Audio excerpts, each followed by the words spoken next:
Hello, GraphQL Conf. It's such a pleasure to see. Oh, yeah, we can woo. That's fine. It's such a pleasure to be with you here today, and it's fantastic to see so many faces that I usually experience through Zoom.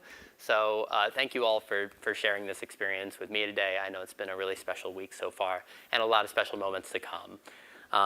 I'd like to get some audience participation going early. It's one of those talks. I want you all to think about the first lines of GraphQL code that you ever wrote. Was it running on the server, or was it for like a client application, like a web app or mobile app? If it was for a client application, first lines GraphQL you ever wrote, could you raise your hand for me? All right, for those of you who can't see the audience, it's, I don't know, maybe a half, a third of us. That's a lot. And my hand's going up too. Same here.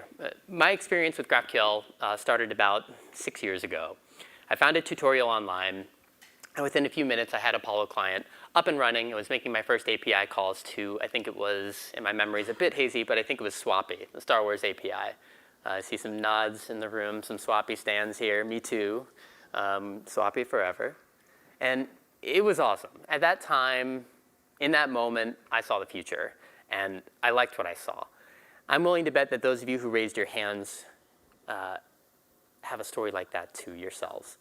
Those aha moments, those magic moments, GraphQL clients continue to deliver that feeling to new developers every single day. And that matters. GraphQL clients matter. They're in the house. And that's why I want to talk to you today, to celebrate what we've built over the past year and to acknowledge the work ahead. I haven't properly introduced myself. Hi, I'm Jeff, and I'm very proud to represent Apollo on the governing board of the GraphQL Foundation. I serve the fantastic software engineers who maintain Apollo Client, Apollo iOS, and Apollo Kotlin, our open source GraphQL clients, two of whom you've heard from in this conference. So if you didn't catch Anthony or Alessia's talk, make sure to check it out on YouTube when they're published later on. GraphQL clients are the welcome mat that we put in front of this tech, this community. It is crucial that we take stock of this cornerstone of modern application development. And so for the next 8 or so minutes, I'd like to do just that, where we are, what we've done, and how to move forward. GraphQL clients brought capabilities to mobile and web developers that folks consider pretty mainstream now. The state-of-the-art in state management, caching, and code generation and modern UI development all owe GraphQL a huge debt. I maintain that though some tooling has approximated some of the features that GraphQL ecosystem has enabled for developers, there's not a single piece of technology that replicates the breadth and depth of capabilities that GraphQL brings to the modern developer, bar none, across all platforms, frameworks, and languages, not just web, not just TypeScript. And that fact makes GraphQL a perennially great choice. It's here to stay, and the client libraries are a great case study in why that is. But first, some facts. GraphQL.js is being downloaded more than ever this year. Apollo Client is being downloaded more than ever this year. Relay is being downloaded more than ever this year. Urkel is being downloaded more than ever this year. GraphQL Code Generator is being downloaded more than ever this year. Apollo Kotlin, downloaded more than ever this year. Apollo iOS is probably being downloaded more than ever this year, but tracking Swift downloads is really tough. So if you're doing that with any sort of precision, please find me after the keynotes, because I want to copy your homework. But you get the point. Now, raw downloads, limited metric, right? But to me, it shows that the big tent of GraphQL is getting bigger. And that's worth noting. We'll put aside that topic right now, though. Developers will always find something to get excited about on social media.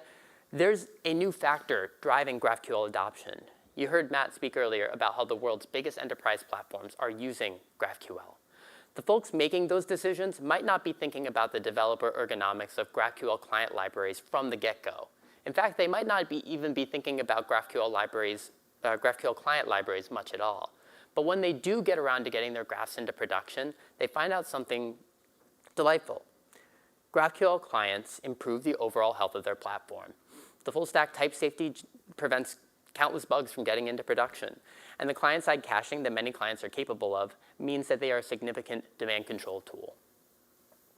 But perhaps one of the significant problems that GraphQL solves is the ability to build that single API that serves every single application experience, including and especially mobile, and increasingly gaming and streaming hardware. Now, this is old news to many of us. But our GraphQL journey, the one that brought us here today, may look different than the next generation of GraphQL users, and that's important. A robust GraphQL client ecosystem is a crucial piece of the puzzle, and it's why our team continues its commitment to maintaining free and open source clients in Kotlin, Swift, and TypeScript. The needs of modern software teams demand robust tooling for multiple platforms, and the community continues to deliver on that front. GraphQL is so flexible and extensible that you can create tooling for just about any use case you can think of. I mean, just look at this selection. You can see it on graphql.org today. All those languages I just mentioned, plus Rust, Dart, .NET, Python, Golang, Java. There is truly a GraphQL client for everyone. And that is important. The selection we see here is a sign that this technology is able to meet the needs of a large slice of the developer market. It's a sign of health.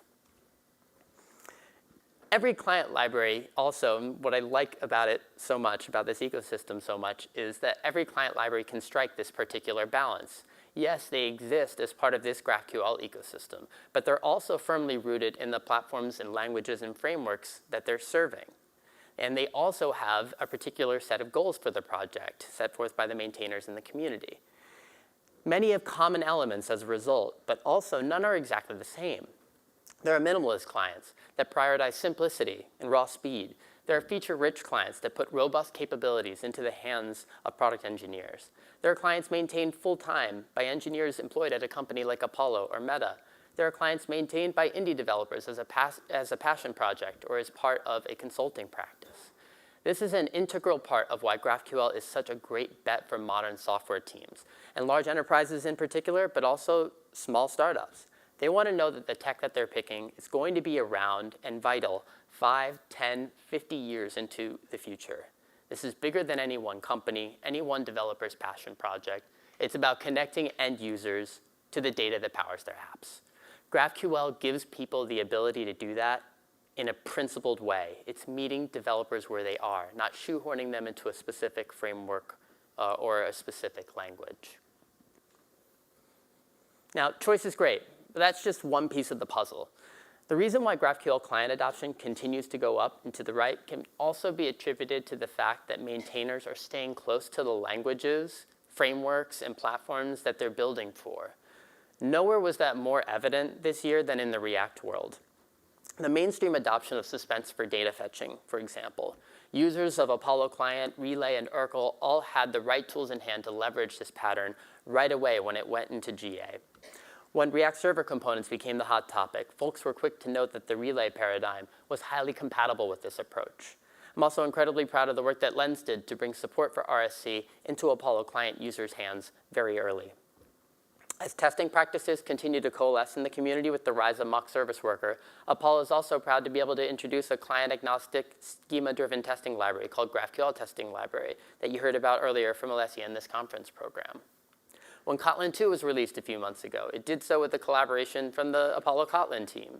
Swift 6 is overhauling how concurrency is expressed in the platform, and Apollo iOS is preparing a new version that will keep GraphQL users unblocked from using the latest and greatest in iOS development. I know Michael Stives in the audience is keeping Strawberry Shake up to date with the latest and greatest in the .NET world. And GraphQL Code Generator continues to deliver powerful and idiomatic code gen capabilities into the hands of TypeScript developers, really bringing the experience all together. It's this level of engagement that builds confidence in GraphQL as a mature and reliable choice that will stand the test of time. But our community is not just keeping up. We're out on the frontier, too. Out of nowhere, Phil and Yovi released GQL.tada this year. This is a remarkable achievement that offers an experience for developers that makes GraphQL feel like a seamless extension of TypeScript. If you have not checked this out yet, please make sure that you give it a try. Install it in your editor. It's a great experience, and it just shows what this ecosystem is capable of. Elsewhere in the TypeScript world, some avant-garde concepts in client development can be found in GQt, Houdini, and also Isograph, which you'll hear more about from Robert during this conference. And GraphQL Request is getting some new features and renaming to Graphel, so keep a lookout for that as well. One hot topic in the GraphQL world right now is nullability. Jordan and Itamar from Relay and Martin from Apollo Kotlin have done a lot of work in bringing the new nullability directives into these client libraries, into Relay and Apollo Kotlin, to get these concepts into developer hands and help inform the standardization process. These innovations are crucial to GraphQL retaining its edge in developer communities. All of this innovation needs a strong foundation. The core ideas and features that users rely on need constant tending, and this community continues to be excellent stewards in that regard. I had the pleasure of reviewing the change logs of almost every GraphQL client on that list that I showed you earlier. All of the recently updated ones, there was some sort of performance gain shift to end users. Just Friday, Relay 18 was released, which contains a ton of runtime and build time optimizations. Apollo iOS has also just had a breakthrough in our Swift code gen engine that makes it more efficient. One thing I wanted to call out too is how good ideas are spreading throughout the community. One aspect of Relay that people love is the fantastic API for fragments. We're big fans of that approach here at Apollo, which is why Apollo Client has been steadily shipping more and more advanced capabilities with fragments over the past 2 years. And we'll take a huge leap forward with the introduction of data masking, which Gerald's looking to land in version 3.12 in a few weeks. Yeah, we can clap. It's cool. Yeah, I'm excited for that. It's OK. Browser and IDE tooling brings the GraphQL client experience together for developers. The official GraphQL VS Code extensions, as well as those provided by Relay and Apollo, have gotten a lot of love in the past year. Ditto for the Apollo Client DevTools browser extension, which has had a renaissance. And we are proud to release the Apollo Kotlin plugin for the IntelliJ IDEs this year. All of the care and investment that goes into the developer experience translates into more adoption. Now, I'm just one person. One of the things I worried about in preparing this presentation was leaving out someone's great work. There are wonderful media partners at Intuit Open Source have scheduled a tweet or have been tweeting out this keynote session on the GraphQL Twitter. So please go ahead and get in those replies or quote tweet it and call out your favorite GraphQL client feature that's shipped recently. Or if you're a GraphQL client maintainer and you want to emphasize something to the community, go ahead and get in those mentions. Let's celebrate the full breadth and depth of this community. And of course, all of this is possible thanks to the efforts of the open source maintainers who make it happen. These look familiar to me. I don't know if anybody who lives in GitHub, this looks familiar to you. It's kind of our Uno cards. It's not an easy job. They deliver so much for users everywhere. But the list of demands and time and attention can feel never ending. It adds up. So I just wanted to take a moment to call out all the incredible work that this ecosystem is able to do, thanks to the work done by maintainers. Thank you all for everything.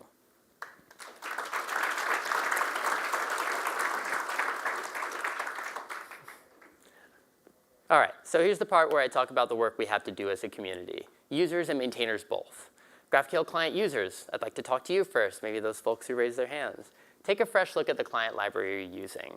Are you leveraging all its features? Have you tried the browser or IDE extensions that it provides? And most importantly, have you given feedback, actionable and kind feedback, please, to the maintainers? We really do want to hear from you. And on the other hand, maintainers, what's stopping you from getting out there and talking to your users more, figuring out what's working and what isn't? What's stopping you from posting a survey on your README that people can fill out? You might be surprised at the feedback that you get that never would have made it into a GitHub issue. And I'll reiterate Matt's comments from before. We have to make GraphQL easier to use. Getting a tighter feedback loop between maintainers and users is the way we make that happen. So let's bring together what you heard today. GraphQL clients in 2024 are driving adoption. They're serving the needs of large enterprises and small teams. They're staying on the cutting edge of their developer communities. They're on the frontier of innovation. They're constantly reinvesting in the core experience and building the developer tooling that makes for a polished experience. And they're held together by this common ecosystem that we call GraphQL, and Apollo is proud to be a part of that. The state of GraphQL clients in 2024 is strong. We will do everything we can to make it stronger in the next year. Let's go. Thank you, everybody. I'll turn it back over to Sasha.